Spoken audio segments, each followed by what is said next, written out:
Paz do Senhor a todos, amém?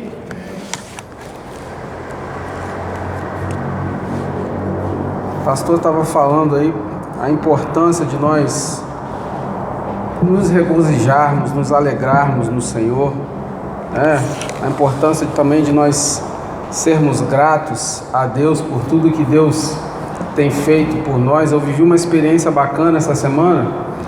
O Daniel no jiu-jitsu, junto com o Ricardo, que é nosso filho do nosso irmão Renan aqui na igreja, eles foram mudar de faixa no jiu-jitsu, né? Fizeram toda uma programação especial lá para eles.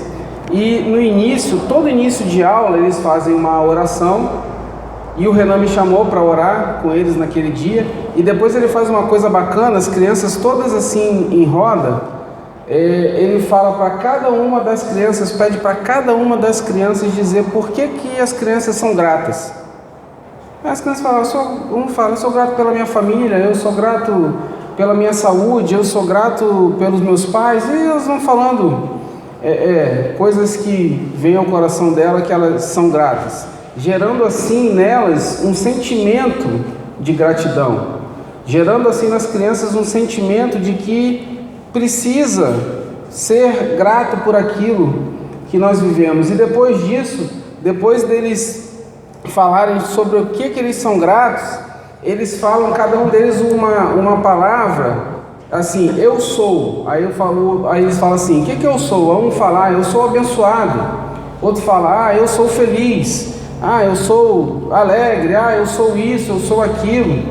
Ensinando as crianças a ter uma vida de gratidão e também a proferir sobre si mesmo palavras que te levem para cima. Porque, irmãos, se tem uma coisa que o mundo já faz por nós, é proferir sobre nós e sobre a igreja palavras de destruição e de derrota. E se nós levarmos essa palavra para nós e continuarmos confessando o que o mundo confessa sobre nós de fato vamos ser aquilo que o mundo tem colocado sobre a igreja. Então eu achei isso muito curioso, achei isso muito legal. E as crianças lá, você vê que as crianças fazem isso e elas já incutiram isso no seu íntimo. Elas já entendem o conceito de que precisam ser gratas e entendem também o conceito de precisar chamar para a sua vida palavras de bênção. Mas vamos lá. Vamos dar início aí ao nosso estudo. Eu gostaria que você abrisse a sua Bíblia comigo no primeiro livro de Reis, no capítulo de número 4. Primeiro livro dos Reis de Israel, capítulo de número 4, nós vamos ler a partir do verso 29.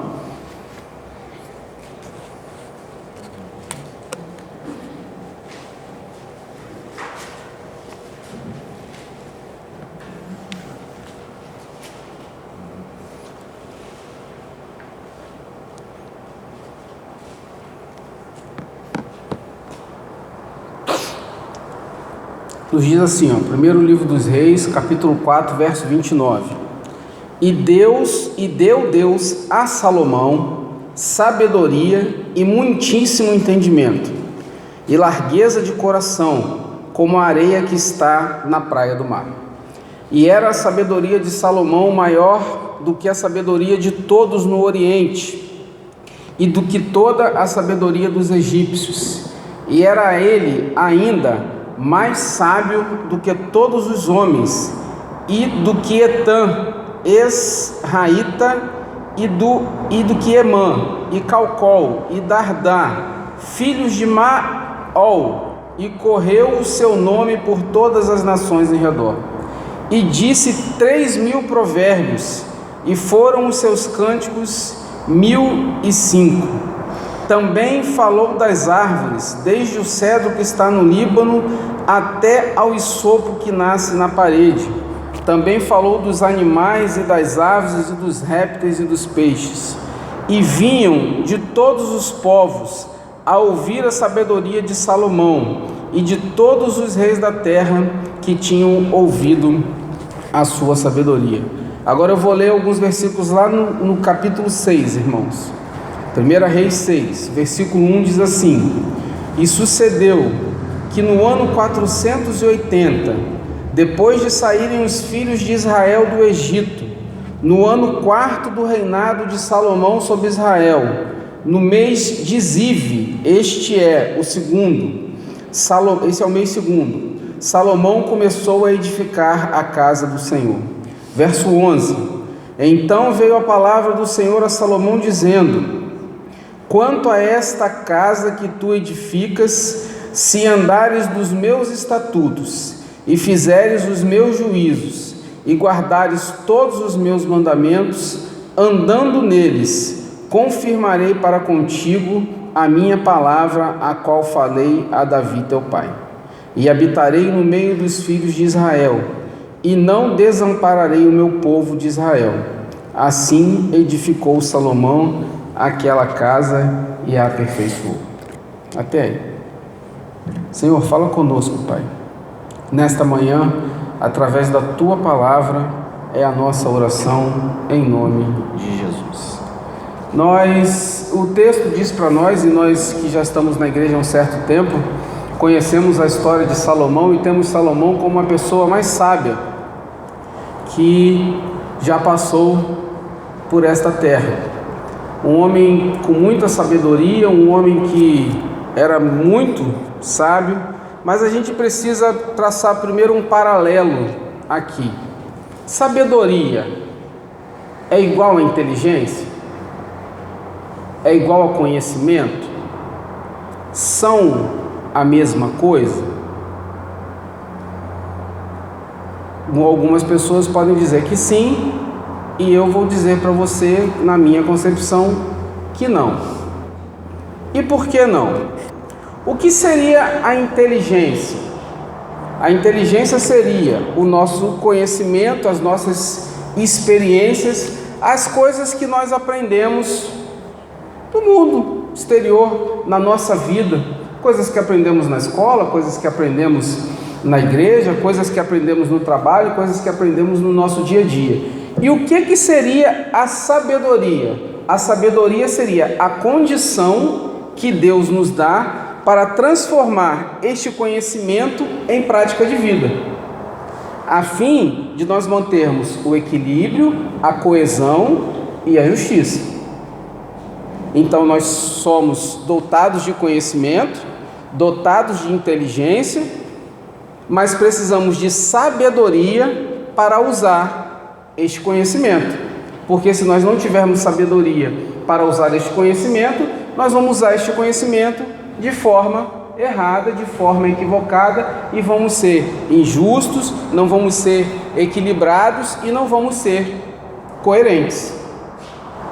Então o texto diz, na altura o comentarista vem dizendo aqui, que a sabedoria de Salomão era uma virtude. Se você pegar o texto lá em 1 Reis 3, capítulo 5, diz assim, em Gibeão apareceu o Senhor a Salomão vamos lá, calma, de novo. Em Gibeão apareceu o Senhor a Salomão de noite em sonhos. Disse-lhe Deus: pede-me o que queres que eu te dê. Então o Senhor apareceu para Salomão, assim como de repente o Senhor poderia aparecer para mim e para você assim, e falou assim: meu filho, minha filha, pede o que você quiser, que eu vou te dar. E você conhece a história, você sabe que Salomão pede a Deus sabedoria. Isso demonstra para nós, de uma certa forma, que Salomão, mesmo pedindo a Deus para receber sabedoria da parte de Deus, Salomão já era uma pessoa sábia. Porque se Salomão fosse uma pessoa, por exemplo, gananciosa, o que ele pedia? Dinheiro. Se Salomão fosse uma pessoa vaidosa, o que ele poderia pedir? Muitos anos de vida. Eu quero viver aí, ser rei por muito tempo. Quero governar sobre o povo muito tempo ainda. Se Salomão fosse vingativo, o que ele pediria? Ah, Senhor, mata os meus inimigos, mata aqueles que me perseguem. Mas Salomão fala assim: Senhor, eu quero que o Senhor me dê sabedoria. Respondeu Salomão: de grande benevolência usaste para com teu servo Davi, meu pai, porque ele andou contigo em fidelidade, em justiça, em retidão de coração. Perante a tua face mantiveste esta grande benevolência, e lhe deste um filho que se assentasse no seu trono, como se vê hoje. Agora, pois, ó Senhor meu Deus, tu fizeste reinar o teu servo no lugar de Davi, meu pai, e não passo de uma criança, não sei como conduzir-me. Teu servo está no meio do teu povo, que elegeste povo grande, tão numeroso que não se pode contar. Dá, pois, a teu servo coração compreensivo para julgar a teu povo, para que prudentemente discirna entre o bem e o mal, pois quem poderia julgar a este grande povo? Se o Senhor aparecesse para você hoje em qualquer lugar, meu irmão, o que você pediria ao Senhor? O que você pediria ao Senhor? Você poderia pedir qualquer coisa ao Senhor. Eu poderia pedir qualquer coisa. Salomão podia pedir qualquer coisa ao Senhor. O Senhor apareceu para ele e falou assim: Salomão, pede o que você quiser, que eu vou te dar. Pensa bem, irmãos. O Senhor aparece para você hoje. Pensa aí na sua vida, em como você está, na sua vida em geral. O Senhor aparece para você hoje na sua casa e fala assim: meu filho, minha filha, pede o que você quiser, que eu te dou. Pode pedir o que você quiser. Muitos de nós pedirão: ah, Senhor, eu preciso aí de 50 milhões de reais. Muitos de nós talvez pediriam: ah, Senhor, eu queria ir mais 80 anos de vida. Ah, Senhor, eu queria estar com 80 anos, mas eu queria estar com o corpo e a saúde de 20. Ah, Senhor, eu queria ter saúde aí para viver mais uns 150 anos. As pessoas pediriam as coisas mais efêmeras e talvez mais banais possíveis. Mas Salomão chegou para Deus e falou assim: Senhor, o Senhor me deu uma atribuição muito grande de reinar sobre este povo, que lá atrás o meu pai reinou. Eu não sei como fazer, então me dá sabedoria, me dá capacidade de discernir como eu vou conseguir julgar aquilo que vai chegar até mim para que eu julgue. Então Salomão nos ensina uma lição poderosa aqui, irmãos, porque ele pede a Deus uma coisa que somente Deus podia dar e queria fazer com que ele conseguisse conquistar todas as outras coisas através daquilo que o Senhor deu para ele, através da sabedoria que o Senhor estaria dando para ele. Porque, como nós falamos aqui no início, a sabedoria é o que nós vamos utilizar para fazer com que nós possamos colocar o nosso conhecimento em prática para alcançar as coisas.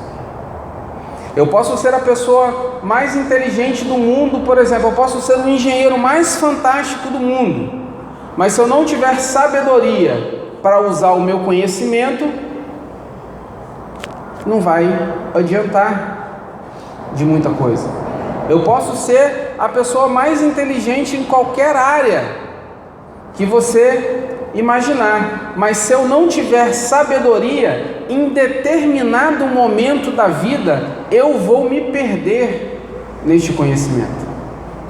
Assim como nós vemos aí muitas pessoas de muitas classes fazendo coisas terríveis, porque faltou sabedoria para usar a inteligência e o conhecimento, e se tornaram pessoas incoerentes, se tornaram pessoas desequilibradas e se tornaram pessoas injustas, porque usaram o conhecimento e a inteligência sem sabedoria. Usaram o conhecimento e a inteligência de qualquer forma, de qualquer maneira, e por isso nós temos visto coisas terríveis acontecendo. Então Salomão diz para o Senhor: Senhor, mas eu sou tão pequeno ainda, como eu vou reinar este povo? Me dá sabedoria. O grande problema que tem acontecido hoje, meus irmãos, no mundo de uma forma geral, é que muitas pessoas se acham capazes de fazer muita coisa, mas não têm a sabedoria para usar aquele conhecimento. Eu posso ser um conhecedor profundo da palavra de Deus, um exemplo, vamos falar da nossa realidade. Eu posso ser um conhecedor profundo da palavra de Deus, mas se eu não tiver sabedoria para usar a palavra de Deus, eu mato a sua fé. Se eu não tiver sabedoria para usar a palavra de Deus, hoje é a última vez que você vai querer entrar numa igreja na sua vida. Se eu não tiver sabedoria para usar a palavra de Deus, o conhecimento que eu tenho da palavra de Deus, você pode tomar raiva de Deus, por causa da falta de sabedoria da pessoa que está ministrando ou usando da palavra de Deus. Ela pode ser uma profunda conhecedora, mas se não tiver sabedoria, ela pode matar a fé de alguém, matar a vida de alguém, acabar com a esperança de alguém, afastar essa pessoa de Cristo para o resto da vida. Por isso que nós precisamos pedir a Deus sabedoria. E a sabedoria que vem de Deus, quando a gente falou que Salomão já era sábio por pedir, demonstra para nós que Salomão já era sábio por pedir sabedoria. Eu não estou dizendo aqui para você que nenhum de nós aqui não possuímos sabedoria e somos incapazes. Não, mas nós precisamos tomar cuidado, porque muitas das vezes a sabedoria que o mundo nos apresenta é uma sabedoria onde vai ter facção, é uma sabedoria onde vai ter dissensão. O que o mundo nos ensina hoje, meus irmãos, é o quê? Deram um tapa na sua face? Dá 2. Tacaram uma pedra em você? Taca 2. Essa é a sabedoria do mundo. Seu filho apanhou na escola, você vai lá para o seu filho e fala assim: arrebenta, o menino te arrebentou, que te bateu. Essa é a sabedoria que o mundo tem ensinado.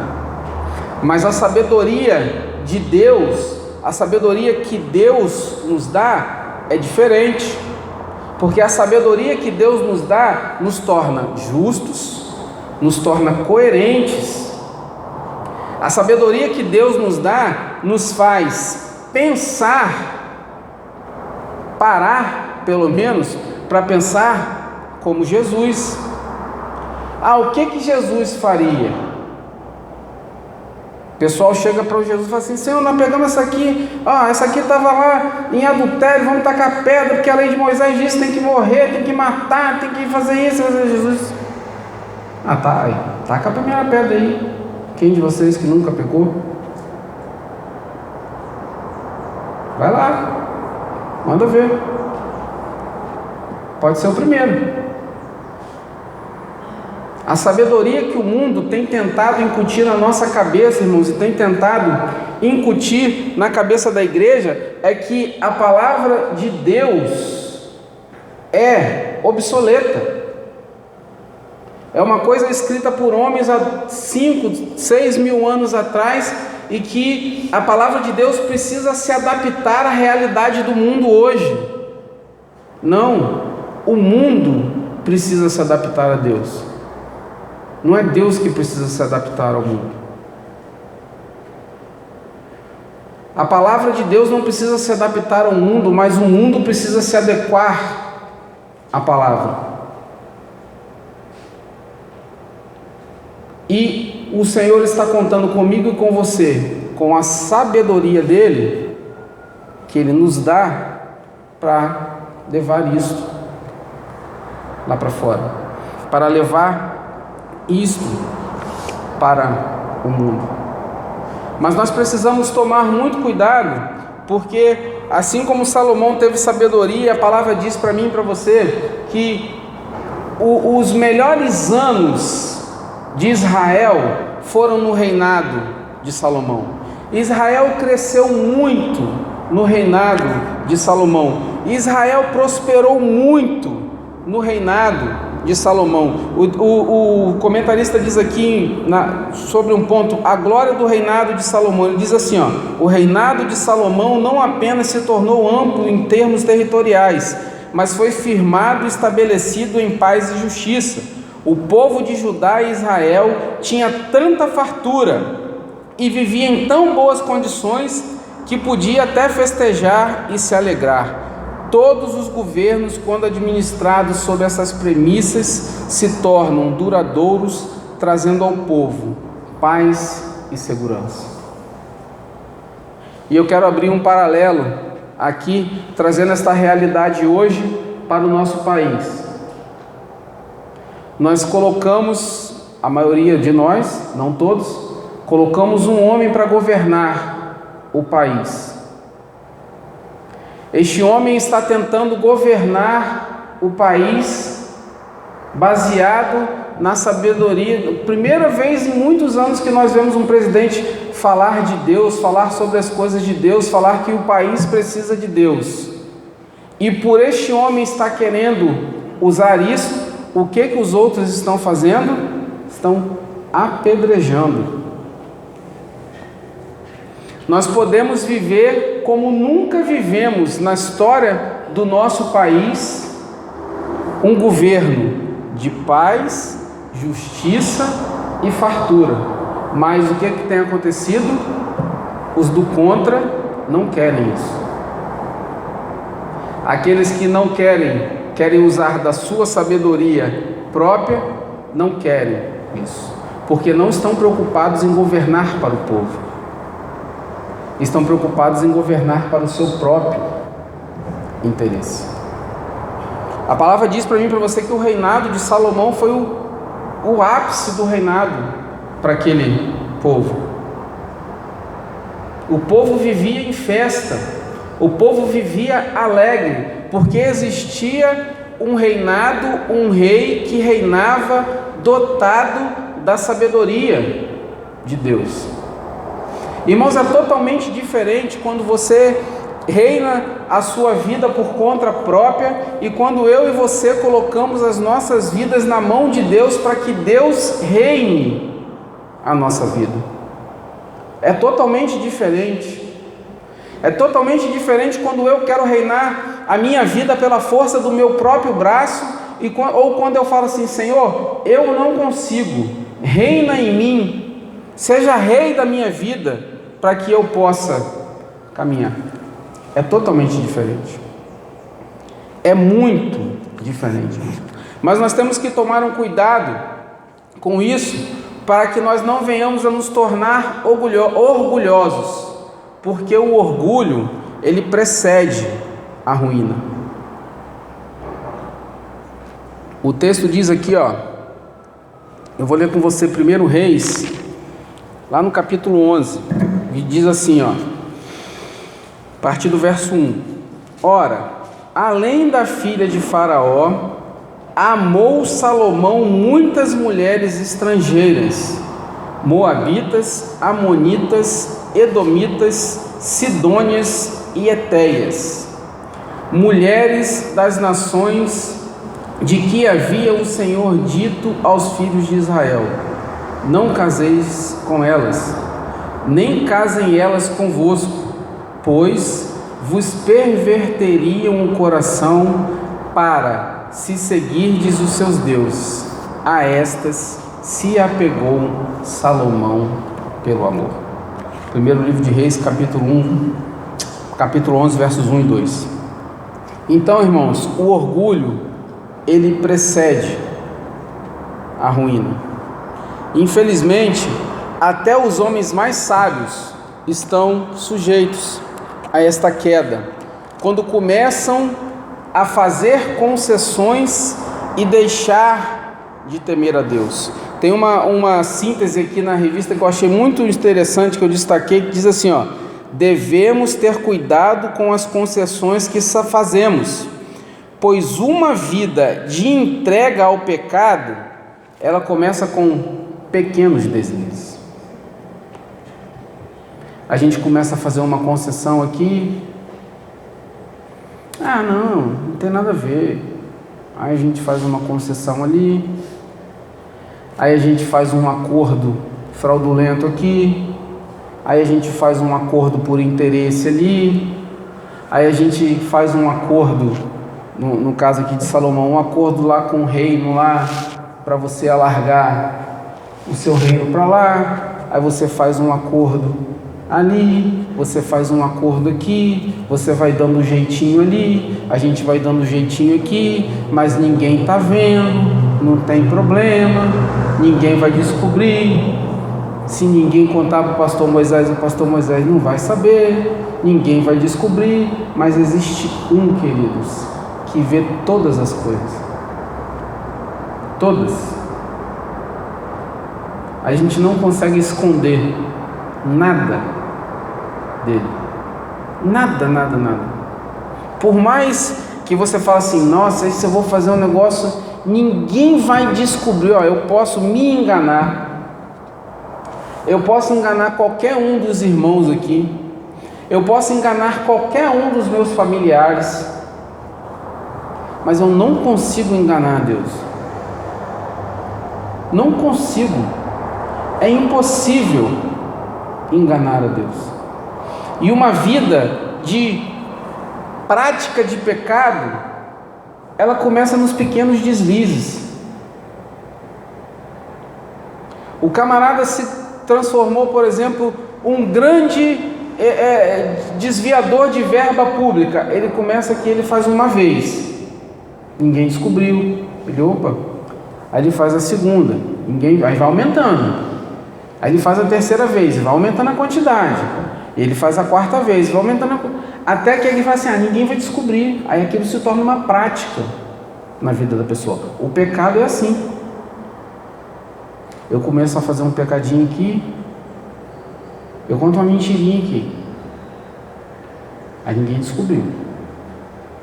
Aí semana que vem eu conto uma outra um pouquinho maiorzinha, ninguém descobriu. Esse negócio é bacana, é legal. Aí daqui a pouco eu vivo uma vida de mentira. Aquilo se torna verdade na minha vida, que até eu acredito nas mentiras que eu conto. E uma vida de pecado te leva ao orgulho, e o orgulho te bota lá em cima e depois te bota lá embaixo. Porque uma coisa que vai acontecer com todo orgulhoso, queridos, uma hora, mais cedo ou mais tarde, é ruína. A gente sabe bem, o pastor falou que umas 2 semanas atrás aqui, eu não lembro bem se foi numa escola bíblica, acho que foi numa escola bíblica, qual foi o maior pecado de Satanás? Como diz o pastor, se a gente pudesse aprender alguma coisa com Satanás, é não ser orgulhoso, que foi orgulho. Ele falou assim, um dia eu vou botar o meu trono lá acima do trono de Deus. Não vou botar nem do lado dele, não. Vou botar mais alto que o dele, lá em cima, no teto, no andar mais alto de todos. E você conhece a história, você sabe o que aconteceu com ele. Então, queridos, uma vida de pecados, uma vida de entrega ao pecado, uma vida pecaminosa, ela vai começar com pequenos deslizes. Salomão foi fazendo pequenas concessões, foi fazendo pequenos acordos, foi casando com pessoas que o Senhor disse que não era para se envolver, foi se envolvendo com pessoas que o Senhor disse que não era para se envolver, foi fazendo acordos com pessoas que o Senhor disse que não era para fazer, e deu no que deu. O que tem acontecido com o mundo hoje? E o que mais nos entristece, o que tem acontecido com a igreja hoje? Nós temos feito concessões como igreja que não deveríamos fazer de forma nenhuma. Existem ambientes que eu e você, como servos do Senhor, não devemos frequentar em nenhuma hipótese, mesmo que isso vá chatear a pessoa que você talvez mais ame na sua vida. Mas aí, se isso chatear a pessoa que mais ame na sua vida, que você mais ame na sua vida, você está amando, você está dando mais amor à pessoa errada, porque no dia que eu e você dermos mais amor a Deus, Ele for a coisa mais importante na nossa vida, nós não iremos fazer concessões. As concessões não irão existir na nossa vida. Existem coisas que eu e você, não importa se você é um pastor, se você é uma pastora, se você tem um cargo, se você é evangelista, se você é presidente do corpo diaconal, não importa. Importa que você é igreja, você é cristão. E se você segue a Cristo, existem concessões que nós não podemos fazer. E quando nós não podemos fazer? Nunca. Nunca. Porque quando nós abrirmos precedentes para fazer concessões, nós irremediavelmente passaremos a viver uma vida de pecado. Não tem jeito. Passaremos a viver uma vida de pecado, porque cada concessão que eu faço é um pouquinho de Deus que eu me afasto. Cada concessão que eu faço é mais um pouco de Deus que eu me afasto. E daqui a pouco eu vivo uma vida de concessões e uma vida longe de Deus. E eu tenho certeza que você conhece um monte de pessoas assim. Pode falar, pastor Ariel.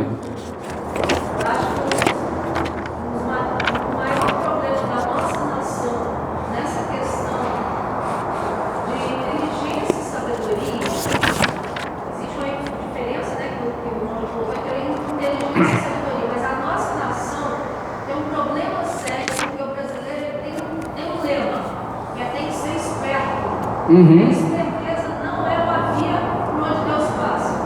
A esperteza é você usar de uma inteligência de uma maneira maléfica para se dar bem. Não é por aí.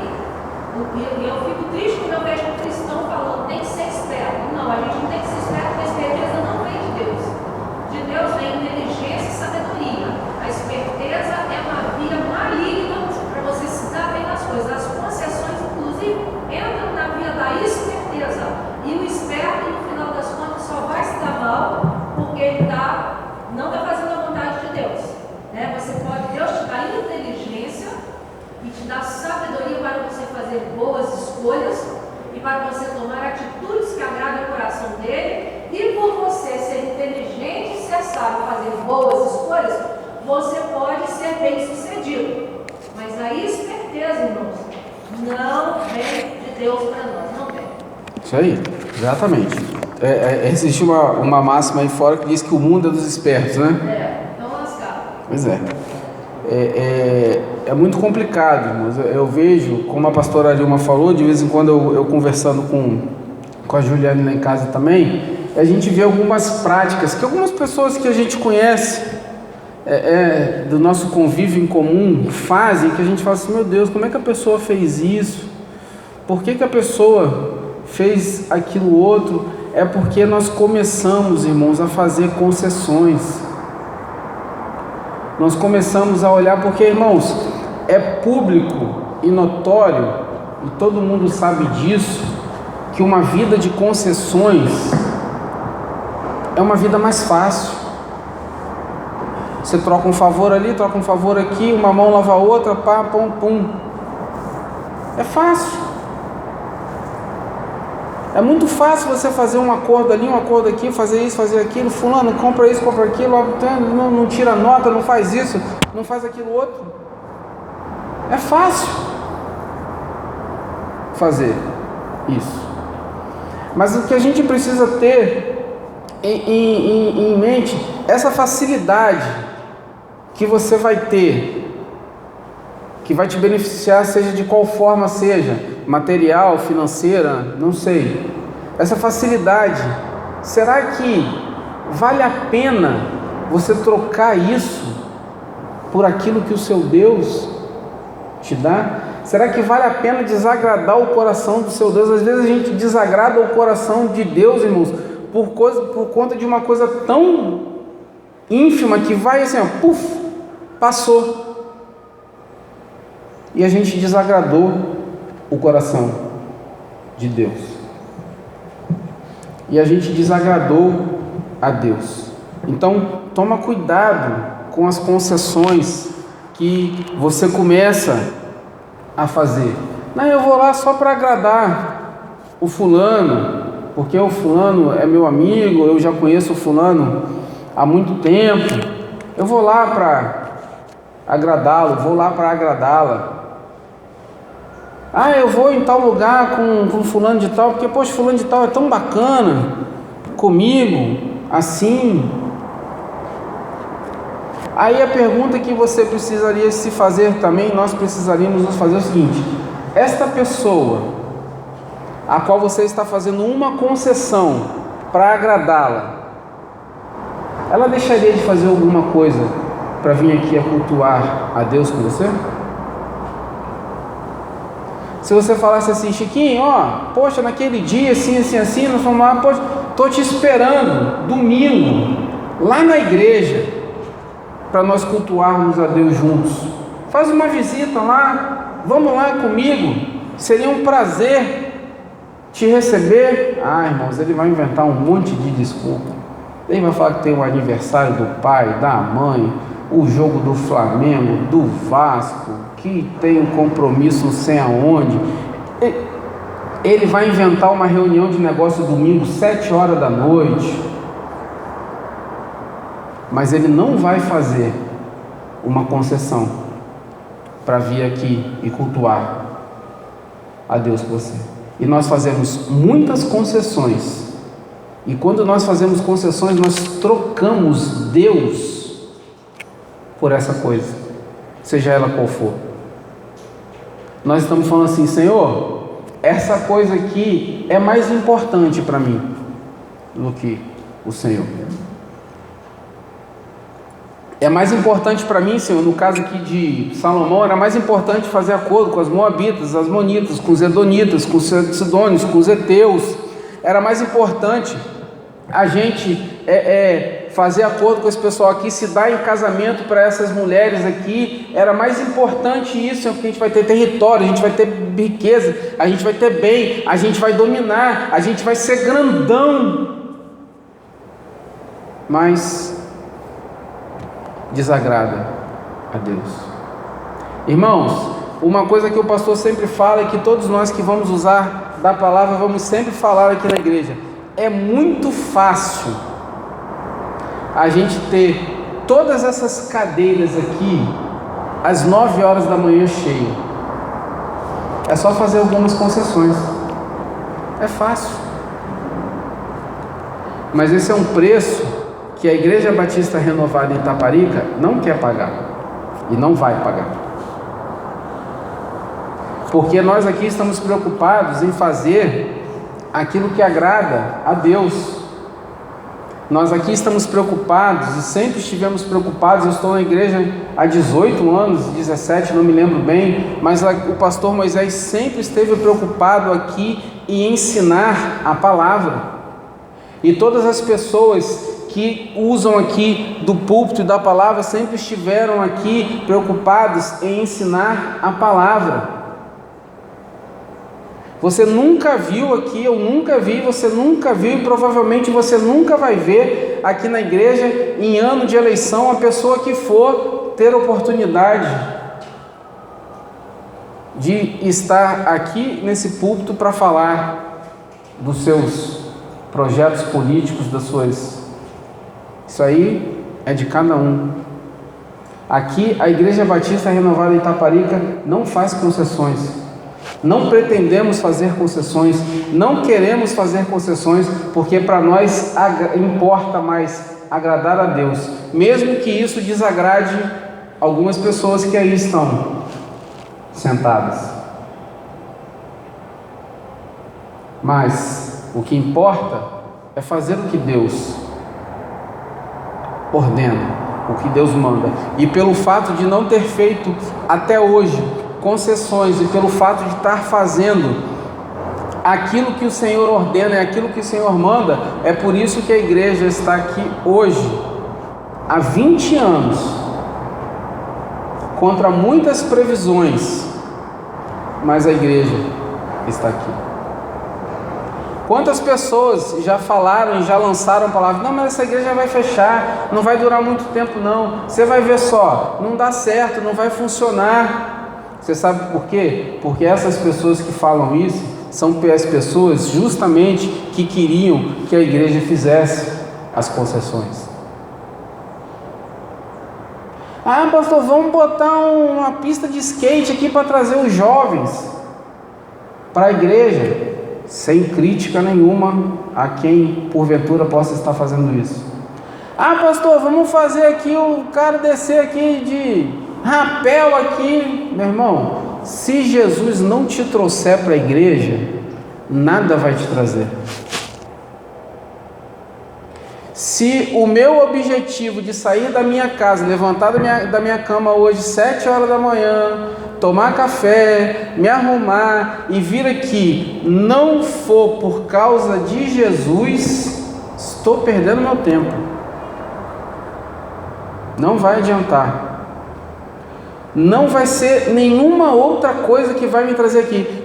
Você pode botar a coisa mais fantástica aqui, você pode botar a pista de skate, você pode botar não sei o que, você pode fazer isso, você pode fazer aquilo, você pode fazer aquilo outro. Se não for Jesus o motivo para nós sairmos de casa e virmos a este lugar, nada me traz aqui, nem ninguém, nada vai me trazer aqui, ninguém vai me trazer aqui, porque o verdadeiro motivo de nós estarmos aqui precisa ser Jesus.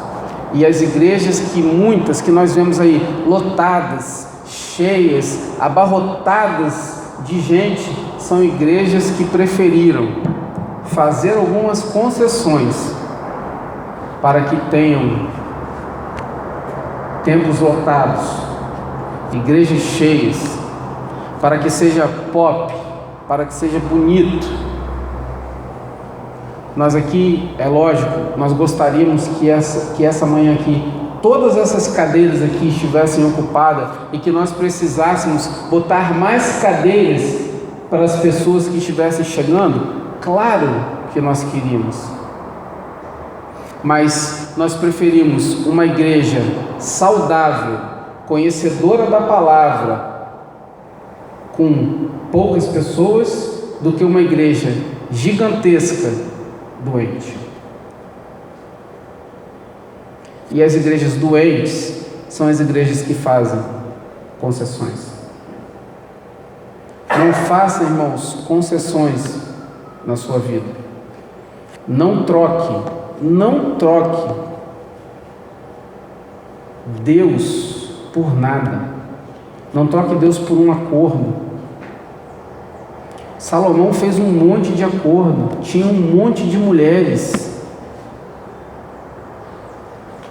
Ah, mas ele não convivia com as mulheres, eram só casamentos de fachada. Mas você leu comigo aqui no primeiro livro de Reis, capítulo 11, não se casem com as mulheres deste povo.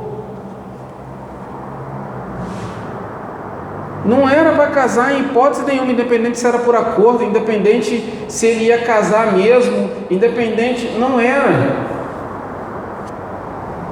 Você conhece também a história de Sansão, assim como você conhece várias outras histórias de várias outras coisas que estão na Bíblia. Não faz isso, aí o cabra vai e faz. Não faz aquilo, o sujeito vai. Não come do fruto. Não faz assim. Não faz assado. E o final da história é o mesmo. O final da história é igual. O final da história para todos aqueles que fazem concessão é uma vida de pecado e é uma vida da pessoa arrebentada. Pode ser restaurado? Pode, mas é muito mais difícil. É muito mais difícil. Salomão conseguiu construir um templo. Salomão construiu um templo lindo, um templo maravilhoso, um templo muito bonito, um templo onde as pessoas iam ali para adorar ao Senhor, mas fez concessões. Fez, irmãos, coisas que não deveriam ter sido feitas. Talvez Salomão tivesse tentando apagar, a gente não pode afirmar isso, mas talvez Salomão tivesse tentando apagar as coisas erradas que ele estava fazendo com a construção de um templo maravilhoso para Deus. Só que você trazendo isso para a nossa vida hoje, o templo onde Deus habita é você, sou eu. Então esse templo que somos nós precisa estar adornado, limpo, sem mancha e sem mácula. E fazendo concessões não dá para nós sermos templo do Senhor. A palavra de Deus diz que o Espírito Santo habita em mim e em você. Eu e você somos templos vivos do Senhor. A palavra diz que eu e você